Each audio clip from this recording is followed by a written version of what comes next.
This is Lee the Appraiser back again for another continuing episode of Amazing Appraising here at our brand new APR 57 gallery on 57th Street. So as promised, we are going to be showing you a very beautiful Omega wristwatch here. Do you see that in clear pictures, I hope? Okay, again, you can go and see it on our YouTube channels if you'd like. Okay, so this is called the James Bond limited edition. Okay, it is the Omega Seamaster Professional. They made this watch specifically out of like gunmetal titanium. It's a very, very limited series. This was made for, again, the secret agent James Bond 007, played by our good friend and client Daniel Craig, who has bought numerous watches from us over the years.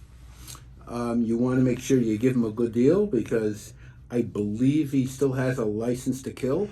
He is the current James Bond, and until they actually replace him, he is James Bond. And I think he'll always be James Bond, and I think he'll always be the icon, the best James Bond. I just loved him and all. He has such an unusual look to him. The last movie, which I caught on, I guess it was streaming or whatever it was a couple weeks ago, it was very different than all the previous ones. It's the first one where he actually had a real relationship with a female partner or lead, and again, it was clear that he fell in love with her, and frankly, it appeared that in the movie that he did in fact even father a child with her, a beautiful young, I think she was French girl probably. She was probably about 5 years old in the film. So really very touching. It appears that he gave his life up to save his whatever it was, his female lead, the woman and the daughter. So I don't know, or it appears that he's not going to be coming back very shortly, but you never know.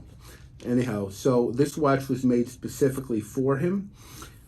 Again, it's made out of titanium. It's sort of like a gunmetal, like a copper dial bezel with a bracelet.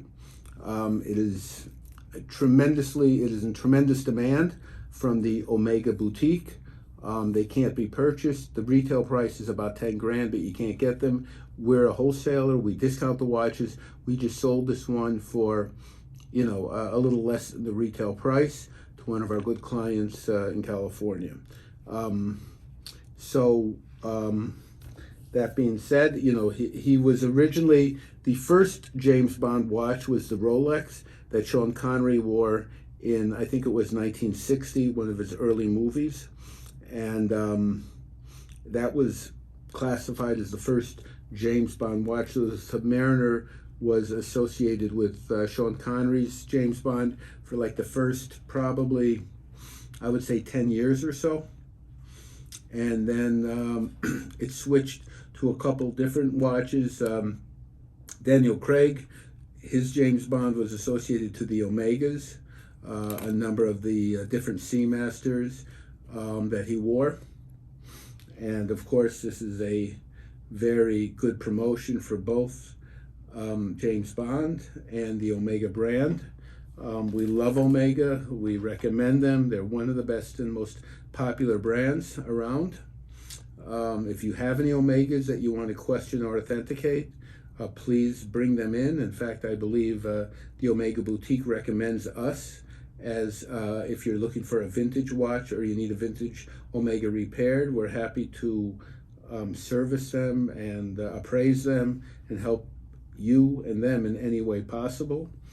In fact, we just got in a very beautiful Omega from about 1945 to 1950. I've never seen one before like this. It was the Constellation, I believe, in solid gold, and it had a engraving on it that was given to a captain, I think, of the New York City Police Department, and it was engraved. They had Omega engrave the captain's name on it, and a design on it from the New York City Police Department. Very rare, very unusual. So if you're a collector and would like to see that, you can call us, make an appointment to view it. If you have anything similar, again, the things that we love to appraise and purchase are things that are very rare and unique. They don't have to be super valuable, but we love things that are rare and unique. The rarer, the better, is like I say. And so if you have any, we probably have, we're one of the largest collectors in the world.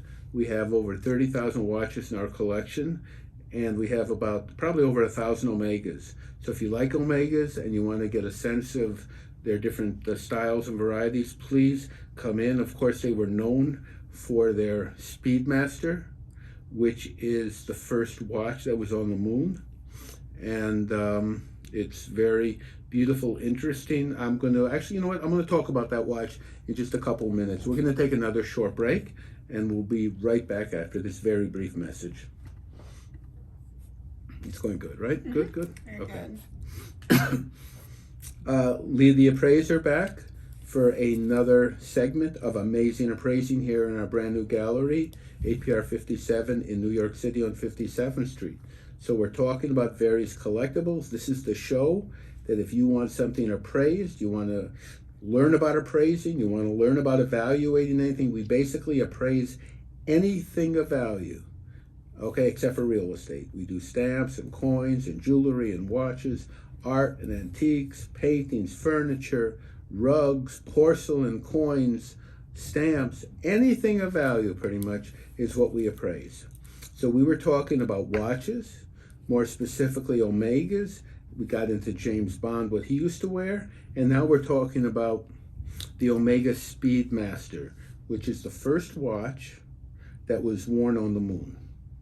Okay, if you look at even any of the films of Ron Howard, I think he did Apollo 12 or Apollo, whatever it was, the moon, where they landed on the moon, all the astronauts are wearing this watch, and the story goes that NASA in, I guess, the late 1960s,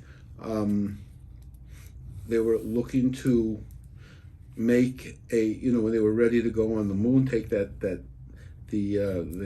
first ship up there. So they wanted a watch for the astronauts. So they sent somebody to a couple of the local stores in Houston, Texas. That's where NASA was located at that time, right? Houston, we got a problem.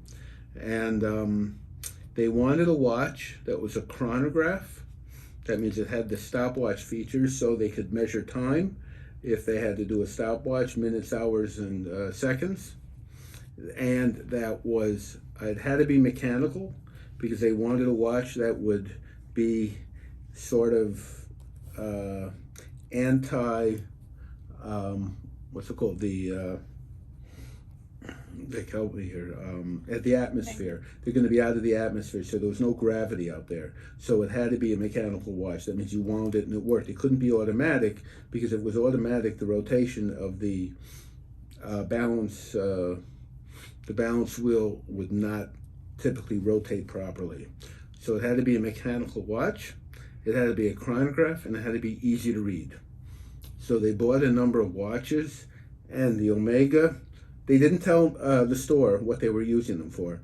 And they came back, and out of all the ones they chose, they picked, they tested, they liked the Omega Speedmaster as the watch of choice for the astronauts. And that's the one that Neil Armstrong wore and the other astronauts as well. And I believe they wore them on subsequent missions as well. So the first style that they made actually has, after the astronauts wore it, it's stamped Omega Speedmaster, first official watch on the moon. All right, and the early ones from the mid-60s or earlier bring a substantial amount of money. They're big, they're black, they're beautiful. If you guys have any of those that you want to have appraised, evaluated, possibly sold, serviced, repaired, any questions about them, please contact us. bring them in, and we love vintage Omega watches, and we're happy to give you, excuse me, a nice appraisal, a high cash offer, and any information you would want to know about them at all. So, and we buy them and appraise them even if they're damaged, they're not working. If you want to keep it, we can give you a repair estimate, whatever you need. All right, so please contact us. You are not going to find somebody who wants and likes and desires your watches more than we will. And therefore, if we appreciate them as much as you do, that typically is going to refer to a very high price, because we're going to want to buy them, own them, and appraise them for you.